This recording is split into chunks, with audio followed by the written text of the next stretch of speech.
सर्वप्रथम आप सभी को मेरी तरफ से गणेश चतुर्थी की हार्दिक शुभकामनाएं और भगवान गणेश आपके रुके हुए काम और आपकी हेल्थ और वेल्थ सब चीज़ को बढ़ाएं, तरक्की दें। तो जी, आज हम जो शुरू करने जा रहे हैं ये बहुत पहले इसी इंसान ने भी शुरू किया और लोगों ने भी शुरू किया। बात कर रहे हैं लाला जी की बहू की। जी हाँ, उनकी परिस्थिति जो भी रही हो, जिस तरीके से उन्होंने शादी करी हो, वो हमारा मैटर नहीं है, ये मैटर है इनके फैमिली का। और जो कि अब सबको पता है कि एक्सेप्टेंस मिल चुकी है, एक्सेप्ट कर लिया अनीता जी लाला जी ने, या फिर अभी किस लेवल पे है या फिर इनका रिश्ता किस कगार पे है, कितना बॉन्ड है कितना नहीं, ये उनका पर्सनल मैटर है। और वो आज नहीं तो कल एक दूसरे के दिल को भाएंगे। जिस प्रकार से रवीना ने इस टाइम पे उनका साथ दिया, सहयोग दिया, इसमें भी काफ़ी कुछ लोगों को समस्या हो रही थी। लेकिन विगत कई वीक से मैं देख रही हूँ कि लगातार बार बार, सबसे पहले तो मैं आपको ये सुनाना चाहूँगी तो शायद आपको पूरी चीज़ें याद आ जाएं। क्या पता क्या रीज़न हो, किसी ने क्या इस चीज़ के लिए डाइवोर्स लिया, और मैं डाइवोर्स ही नहीं हूँ, ठीक है ना। मेरा फर्स्ट मैरिज है ये, मेरी पहली शादी है ये, और ये चीज़ मैं बहुत पहले भी क्लियर कर चुकी हूँ, तब ललित भी साथ में थे वीडियो में। जी हाँ, ये थी रवीना लाला जी की बहू। और ये पहले भी अपना ये जो भी इनके ऊपर एलिगेशन लगते रहे, इल्ज़ाम लगते रहे हैं कि ये भाई डाइवोर्सी हैं, दूसरी शादी हुई है इनकी, इनका पहला पति है। और कुछ लोग तो ये भी पूरे तरीके से बोलते हैं कि ना, इनकी कुछ फ़ोटोज़ भी हैं जो फला फला रिएक्शन चैनल के पास हैं। पहली बात तो आप किसी की ऐसी फ़ोटोज़ जो कि ये जो खुद कह रही बंदी चीख चीख के, अगर होती भी तो भाई वो उसका पर्सनल मैटर है। दुनिया समाज जहान में तमाम ऐसे लोग हैं जो सेकेंड इनिंग अपनी लाइफ की शुरू करते हैं, क्योंकि अगर किसी भी वजह से, कभी कोई वजह होता, कभी कोई वजह होता, वजह कुछ भी हो, अगर किसी की एक शादी नहीं टिक पाती है, अगर वो अपने जीवन जीने के लिए जीवन में एक नया स्टेप चुनता है, तो आपको कोई अधिकार नहीं होता इस प्रकार की बातें करने का। हाँ, वो कुछ छुपा रहे हो सोशल मीडिया पे, उन सारी चीज़ों को लेकर कुछ बोल रही हो, तो आपके पास अगर ऐसा कुछ है तो आप उस पर अपना पॉइंट ऑफ व्यू रख सकते हैं कि नहीं भाई, झूठ बोल रही, छुपा रही है और ऐसी नहीं ऐसी बात है। लेकिन जब वो चीख चीख के ऐसी बोल रही है बातें कि नहीं मैं नहीं हूँ, ये मेरी फर्स्ट शादी है और इससे पहले मैंने कोई शादी नहीं करी, यही मेरे फर्स्ट हस्बैंड हैं, लगातार बार बार वो बंदे बोले जा रहे हैं। और हद तो ये हो गई कि इस बात के लिए उसने पहले भी अपने हस्बैंड के साथ भी बोला है, लेकिन जो बोलने वाले लोग हैं इनका मुंह रुक ही नहीं रहा है। इनको तो बस एलिगेशन लगाना पसंद है। और इतना ही नहीं, ये कई ऐसे चैनल्स हैं, खासकर हमारा वो जो बसंती जी का चैनल, वहाँ पर जाकर ज़रूर ऐसे कमेंट्स होते हैं और कमेंट के ऊपर भाई बहुत सारे कमेंट करे जाते हैं। सही बात उसने बोली थी कि अगर आप किसी को पसंद करते हो नहीं करते हो, आपका देखो, आपका पर्सनल व्यक्तिगत मैटर है कि आपको ये अच्छे लगते हैं, फलाने अच्छे नहीं लगते, ढमाके अच्छे लगते हैं। ठीक है यार, सबकी अलग अलग चॉइस होती है, सबकी समझ अलग अलग होती है, कोई किसी को सही समझ रहा है, कोई किसी को सही समझ रहा है, सबका अपना अपना मापदंड। लेकिन आप इस प्रकार की भाषा का तो यूज़ नहीं कर सकते। और वो बंदी जो लगातार बार बार ये बोले जा रही कि नहीं भाई, मेरी शादी पहली शादी है, इससे पहले मेरी शादी नहीं हुई है, मेरे जो स्कूल डेज से मेरे फ्रेंड्स हैं उनको भी पता है, तब से वो जुड़े हैं, है ना। और जो मेरे बॉयज़ फ्रेंड हैं भी तो वो राखी के रिलेशन में भी हैं। और मैं कह रही हूँ, अगर राखी के रिलेशन में नहीं भी हैं तो आजकल भाई कोविड में सब पढ़ते लिखते हैं, किसी से जान पहचान है, तो ऐसा नहीं कि हर किसी का अफेयर ही होता है, रिलेशनशिप ही होता है, दोस्त भी हो सकते हैं। लेकिन कुछ लोग तो पीछे ही पड़ चुके हैं पूरे तरीके से। इतना ही नहीं, मुझे तो सबसे बुरा ये लगता है जब ये लोग बॉडी शेमिंग पे उतर आते हैं, चाहे वो रवीना को लेकर हो, इसी प्रकार से लाला जी की बेटी को लेकर भी इन लोगों ने एकदम हद कर दी है। इस प्रकार की बातें करना शोभा नहीं देता। इस लेवल पे आपका जिससे भी मन मुटाव है, मतभेद है, आप वहाँ पर उसके रिगार्डिंग बात कीजिए ना। इसमें रवीना कहाँ से एंट्री ले ली? रवीना का आप लोगों ने जो इस प्रकार से हाल बेहाल कर दिया है, बेचारी रोने तक लग गई।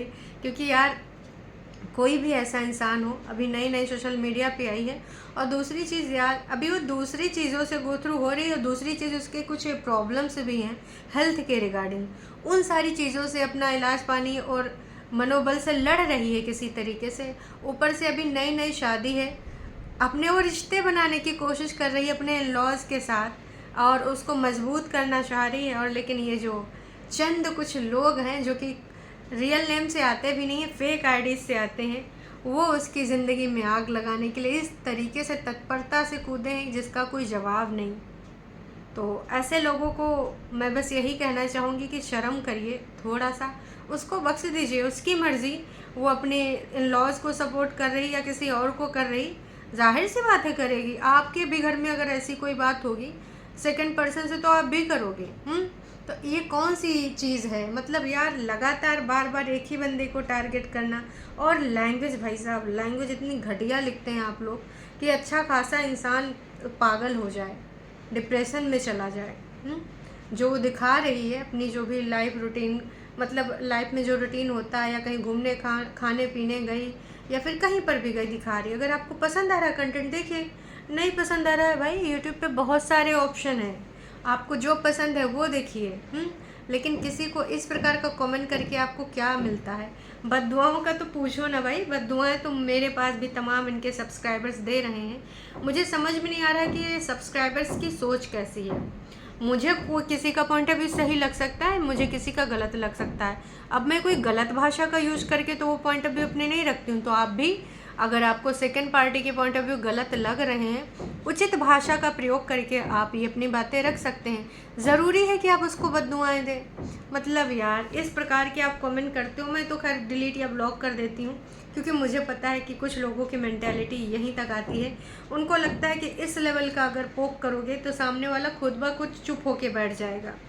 लेकिन इसके लिए ना आप मुझ पे कुछ ऐसा नहीं कर रहे हैं, मुझे आप डीमोटिवेट तो कर ही नहीं सकते। हाँ, लेकिन अपने लिए ज़रूर आप गड्ढा खोद रहे हैं, क्योंकि जो ऊपर वाला है ना बॉस, वो ना सबका हिसाब किताब बराबर करता। मैं बोलती हूँ कि भाई अगर मैंने गलत किया होगा, अगर मैं किसी के बारे में गलत अपने पॉइंट ऑफ व्यू शेयर कर रही हूँ, तो वो ऊपर वाला मेरा हिसाब किताब करेगा। आप भाई इस प्रकार की लैंग्वेज मेरे लिए बद्दुआएं वाले मत लिखिए। लेकिन अगर फिर भी आप नहीं मानेंगे तो आपकी मर्ज़ी है, इट्स योर चॉइस। अगर आपको ये लिखने में सुकून मिलता है लिखिए, मुझे तो बस डिलीट करना है या ब्लॉक करना है, इसके अलावा मुझे कतई कुछ करना नहीं है। तो भाई अगर आपको मानना है तो मानिए, नहीं मानना है तो बिल्कुल मत मानिए। पर भाई अब परेशान मत ही करिए, क्योंकि बंदी बहुत ही ज़्यादा इमोशनल हो गई। और जाहिर सी बात है, किसी को भी आप इस प्रकार की भाषा यूज़ करोगे तो वो दुखी हो जाएगा। लेवल देखिए भाई, गुंडागर्दी है तो एक तरीके से। मेरे वीडियोस पुराने आ रहे हैं, उस पे भी लोग लिखी जा रहे हैं ये झूठ बोल रही है। हाँ, अरे जब मानना ही नहीं है किसी बात को तो मैं क्या कर सकती हूँ यार? स्टैम्प पेपर पे लिखवा के लाऊं क्या? मैं तो कहूँगी ऐसे लोगों को इग्नोर करो, पर होता है यार, इम्पैक्ट पड़ता है। कई बार ऐसी चीज़ें होती हैं, सामने आती हैं, तो चाहते ना चाहते हुए भी। और इतना ही नहीं कि ये इग्नोर नहीं कर रही चीज़ों को, ये लोगों को ब्लॉक भी कर रही है। ब्लॉक करके ये दूसरी आईडी बना के लोग आ जाते हैं, क्योंकि उनका मेन टारगेट यही है कि इस बंदी को हमें परेशान करना है, और वो भी इस लेवल पे करना है कि भाई साहब चुप हो जाए। उधर से अनीता जी अपने ससुर जी के लिए बिल्कुल भी मत बोले, या फिर ये यूट्यूब छोड़ दे, क्योंकि तमाम ऐसे सोच वाले लोग होते हैं। और फेक आईडीज़ आप समझ सकते हैं कि ऐसे कौन से लोग होंगे, है ना? किसको इतनी ज़्यादा प्रॉब्लम हो रही होगी, क्योंकि जो सब्सक्राइबर्स होते हैं वो इस हद तक नहीं जाते हैं। ये कोई जान पहचान का या कोई अपना ही होता है जो इस हद तक जाता है कि एक बार ब्लॉक किया दूसरा बना लिया, दूसरा ब्लॉक किया तीसरा बना लिया। इतना ज़्यादा सब्सक्राइबर्स को भक्ति करने का कोई वो नहीं होता है। चलो भक्ति करते हैं सेम आईडी से, पर बार बार आईडी बनाना, अगर किसी के फॉलोवर हैं, सब्सक्राइबर्स हैं, नहीं जी, ये पॉसिबल नहीं है। ये कोई ऐसा व्यक्ति है, बंदा है, बंदी है जो इस हद तक जा रहा है, जो कि जान पहचान का ही है। खैर बाकी चीज़ें आपको पता चल ही जाएंगी, आज नहीं तो कल। लेकिन वाकई में इन सब का जो ये लेवल है, मैं बस यही कहना चाहूँगी, किसी भी इंसान को इस हद तक मत परेशान करो।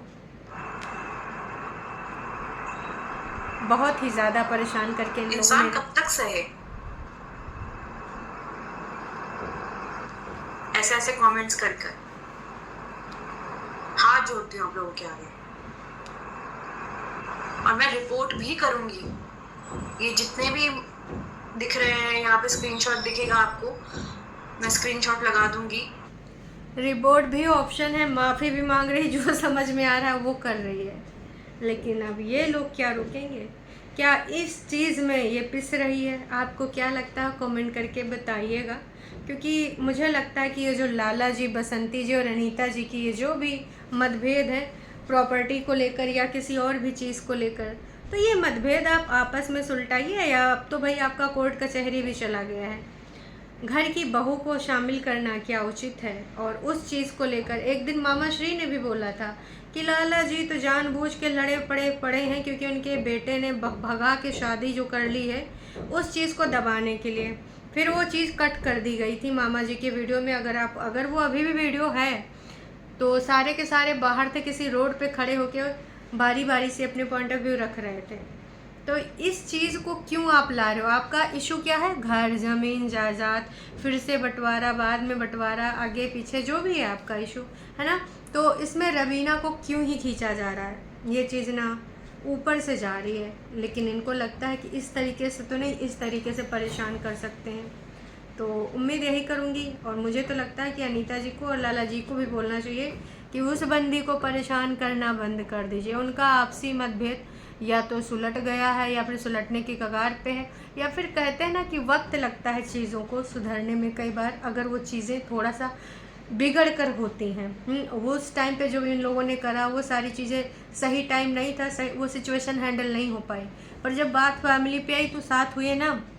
उसी प्रकार से जो रिश्ते आज इतने क्लोज नहीं हैं कल को हो सकते हैं। और सच्ची बात तो यह है कि इन दोनों की शादी हो चुकी है, तो अब उन सारी चीज़ों को, जो कि चीज़ें हुई भी नहीं है, अब एक बार हम ये भी कह दें कि चलो हाँ पुराना हुआ है, पास्ट में ऐसा हुआ है, तो अब गड़े मुर्दे उखाड़ रहे हैं। लेकिन जो चीज़ हुई नहीं है, काल्पनिक, जिसका वास्तविकता से कोई लेना देना नहीं है, तो काल्पनिक बातों को इस प्रकार से सच्चाई के साथ आप यहाँ लिखते हो, क्या मतलब है इन सारी चीज़ों का? अगर हुआ भी होता तो भी मुझे नहीं लगता है कि किसी भी इंसान को सेकंड लाइफ जीने का कोई हक नहीं होता। बिल्कुल होता है, बिल्कुल भी होता है। तो कृपया करके मैं आपसे यही कहूँगी कि कृपया करके इस प्रकार से किसी ना इस बंदी को ना ही किसी और बंदी को जज ना करें, और कृपया करके अपनी भाषा का उचित प्रयोग किया करें। किसी के बारे में भी अपना पॉइंट ऑफ व्यू शेयर करना चाहते हैं, आपकी मर्ज़ी है। आप बिल्कुल ऐसे देश के प्राणी हैं जहाँ पर आप अभिव्यक्ति की आज़ादी है, अपना जो भी मन में है उचित शब्दों का तो सिलेक्शन कर सकते हैं। अब इसका मतलब ये नहीं कि औड़म बौड़म कुछ भी बोलेंगे। लोकतांत्रिक देश में रहते हैं बिल्कुल,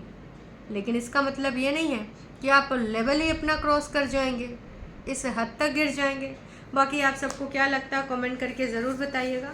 अभी के लिए इतना ही, फिर मिलेंगे नई अपडेट के साथ। चैनल पे अगर आप नए हैं तो चैनल को सब्सक्राइब कर सकते हैं, और वीडियो अगर आपको पसंद आई तो जाने से पहले एक छोटा सा लाइक करके जाइएगा। चलिए जी, अभी के लिए इतना ही।